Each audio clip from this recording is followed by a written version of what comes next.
Sir communication skill तो हर जगह ज़रूरी है और सर ये दो प्रकार से होती है। एक होती है जो हम डेली सबसे बात करते हो, एक होती है प्रोफेशनल। हाँ। तो सर मुझे अगर मैं अपनी पर्सनल बात करूँ तो मुझे नहीं लगता कि मैं प्रोफेशनली किसी से बात करने लायक हूँ। हाँ, मैं सबसे बात कर लेता हूँ, पर प्रोफेशन में अगर हम कम्युनिकेट करते हैं तो उस लाइक मैं अपने आप को नहीं समझता हूँ। और सर कम्युनिकेशन में बहुत सारी लैंग्वेजेस है, लेकिन एक इंग्लिश एक ऐसी लैंग्वेज है जिसको ब्रह्मास्त्र की तरह यूज़ किया जाता है। आज अगर मैं बोलूँ कि मैं ज़्यादा पढ़ा लिखा नहीं हूँ, मतलब मैंने तो ज़्यादा कुछ नहीं किया, पर मेरे पास इंग्लिश की स्किल है, इंग्लिश की स्किल है तो भी सर, बट उनके पास इंग्लिश का कम्युनिकेशन है जिसकी वजह से हम सब जानते हैं सचिन तेंदुलकर क्या हस्ती है, वो कहाँ पर है और आज वो क्या कर रहे हैं। बस वही प्रॉब्लम है सर, आज हम ग्रेजुएटेड हैं, पोस्ट ग्रेजुएटेड है, मास्टर्स हैं, बट इंग्लिश नहीं है। हम अगर अपने शहर में देखते हैं इंग्लिश बहुत वीक है सर। मैं भी अगर अपनी भी बात करूँ तो मेरी भी इंग्लिश बहुत वीक है, तो उसको मैं सुधारना चाहता हूँ। कम्युनिकेशन तो ऐसा है सर कि अब इंटरव्यू का बस उससे नहीं होता, एक बार जॉब में आने के बाद भी कम्युनिकेशन हर जगह चाहिए। अगर आप बोल नहीं पा रहे, आपके पास काम बस है, तो आप नहीं सक्सेस कर पाओगे। बहुत बढ़िया, ठीक है, तालियां उनसे। बहुत के बाद आप बताइए कहाँ कम्युनिकेशन जरूरी है? आ जाओ बैठो, रख लो फोन अपने पास, रख लो। पर्सनल लाइफ और हाँ कम्युनिकेशन जरूरी है। हाँ, मैं अपने फ्रेंड से बात कर रहा हूँ तो उसमें भी कम्युनिकेशन अच्छा होना चाहिए। अगर टीचर से बात कर रहा हूँ या मैं टीचर पे अपनी बातें रखना चाह रहा हूँ कि मैम ये प्रॉब्लम है, तो उसके लिए भी कम्युनिकेशन जरूरी है। माता पिता से कोई परमिशन नहीं रही है तो उसके लिए भी कम्युनिकेशन होना चाहिए। बहुत बढ़िया, हमारी डेली लाइफ में बहुत जरूरी है। ठीक, आप बताइए, अब आप रेडी हैं, बता दें। जी सर। हाँ बताइए, कम्युनिकेशन का रोल क्या आपको समझ में आया? सर सभी जगह बात करने के लिए कम्युनिकेशन इसलिए बहुत जरूरी है, ठीक, चाहे वो इंटरव्यू में हो या शिक्षक के सामने अपनी बात रखना हो। वैसे भी चारों तरफ मतलब कि कम्युनिकेशन इसलिए जरूरी है क्योंकि किसी से भी बात करने के लिए हमें बात करने का तरीका बनना चाहिए। ठीक है, और कुछ? ठीक है, बैठ जाइए, आप बताइए। हाँ आप बताइए, क्या आपका नाम मुझे याद होता है, क्या नाम है? साक्षी। साक्षी जी आप बताइए, कम्युनिकेशन कहाँ पे आपको समझ में आ रहा है, रोल बताइए। सर कम्युनिकेशन के दो पहलू होते हैं, एक स्पीकर होता है और एक रिसीवर होता है। ठीक है, कम्युनिकेशन दोनों तरफ से होता है, जब अपन अपनी बात नहीं रख पाएंगे तो फिर रिसीवर के पास कैसे पहुँचे। So communication is very important because by communication we explore our thoughts, our views, our opinions, so that is very important. बहुत बढ़िया।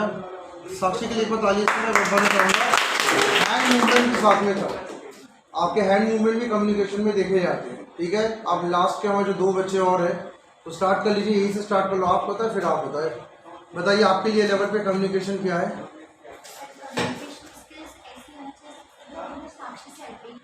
हाँ,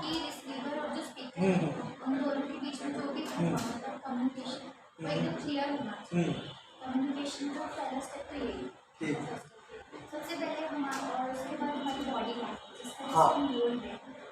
और जब ऐसा कम्युनिकेशन होना चाहिए कि सामने वाले को हमारी मतलब अपनी बात समझ में आए। ठीक है, तो अगर हम डेली बेसिस पे जैसे भी बात करें, उनसे करें, वो तो कैजुअल है, लेकिन प्रोफेशनल लाइफ में हमारे जो बॉडी लैंग्वेज है, इसकी क्वालिटी होती है, डिफरेंट होना चाहिए। और वो हम सीखते हैं जगह जगह, मतलब विजिट करते हैं, अलग अलग कंपनीज में जाते हैं, इंस्टीट्यूट में जाते हैं, तो वो प्रोफेशनलिज्म हमें थोड़ी दिन आ जाता है, एक्सपीरियंस होने के बाद आ जाता है। तो कम्युनिकेशन ऐसे होना चाहिए। बहुत बढ़िया। तो लास्ट आप भी बता दें, उसके बाद फिर अब आपके कुछ कम्युनिकेशन में मेन नोट्स पे मैं आज बात करूँगा, बताइए। जैसे कहीं भी किसी हाँ। सेक्टर में हम अगर जाते हैं तो वहाँ पे हमारा बोलने का तरीका मतलब अलग होना चाहिए कि सामने वाले को सुनने में भी मतलब लगे कि यहाँ कुछ बंदा बोल रहा है, तो उसको समझ में आए तो वो हमारी बात माने। और कोई भी जगह पे हम अगर जाते हैं वहाँ पे अगर अपनी बात अच्छी तरीके से रखते हैं तो सामने वाले को समझ में आना चाहिए कि हम कैसे बात कर रहे हैं, हमारा बात करने का तरीका क्या है। इस बेस पे वो हमारी बात माने और हमारी बात पे आगे वो करे। चलिए ठीक है, तो आप लोग सबने अपनी राय रखी।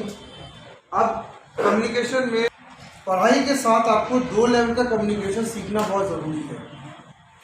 फर्स्ट लेवल आपका होता है बॉडी लैंग्वेज कम्युनिकेशन और सेकंड लेवल आपका होता है वर्बल कम्युनिकेशन। तो एज स्टूडेंट आपको बॉडी लैंग्वेज और वर्बल कम्युनिकेशन पे आज मैं एक ब्रीफ लेक्चर देने वाला हूँ। जिसको आप बहुत अच्छे से नोट डाउन भी कर लें और अपनी लाइफ में जरूर शामिल करें। सबसे पहले मैं बात कर रहा हूँ कि बॉडी लैंग्वेज के बारे में। कम्युनिकेशन का सबसे पहला एस्पेक्ट, वैसे तो हम लोग कहते हैं वर्बल, लेकिन वर्बल पहला नहीं होता, पहला होता बॉडी लैंग्वेज। आपके बॉडी के स्ट्रक्चर को देखकर मैं आपके बारे में कुछ राय पहले ही बना चुका होता हूँ, जो राय आपसे बात करने के बाद मेरी या और बुलंद हो सकती है या और वो कमज़ोर हो सकती है। जैसे उदाहरण के तौर पर आप जब किसी इंटरव्यू पे फेस करने के लिए जाते हैं या किसी बैंक से मान लीजिए आप लोन लेने के लिए जा रहे हैं कि आपको एक स्वयं का बिजनेस स्टार्ट करना है, या पिताजी से मान लीजिए थोड़ा सा पैसा इन्वेस्ट कराने के लिए आप बात करने जाते हैं, तीनों ध्यान रखिएगा। सबसे पहले आपकी बॉडी लैंग्वेज को देख लेते हैं। शायद ये आपको बता दिया, आपके पापा से बात की, पापा 5-10 लाख का इन्वेस्टमेंट कर दीजिए, मैं एक नया बिजनेस स्टार्ट करने वाला हूँ, या 5-10 लाख का इन्वेस्टमेंट कर दीजिए, मुझे MBA या MCA या कोई बड़ा कोर्स करना है, या 5-10 लाख का इन्वेस्टमेंट कर दीजिए, मुझे PhD करना है। आप पिताजी से जब ये बात करेंगे और बैंक मैनेजर से जब ये बात करेंगे या फिर आप बात करेंगे किसी अदर पर्सन से, आपकी बॉडी लैंग्वेज अगर मान लीजिए बड़ी ढीली टाइप की मुझे समझ में आई तो देखिएगा पैसा होते भी आपको मना कर दिया जाएगा।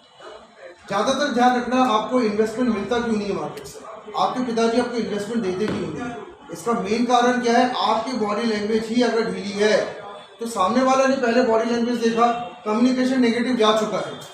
आपने बात की कि sir I want to build a factory, लेकिन पापा ने देखा, बैंक मैनेजर ने देखा कि इसके बॉडी में कुछ ताकत तो है नहीं, शक्ल में बहुत उदासी छाई हुई है और कोई भी जो है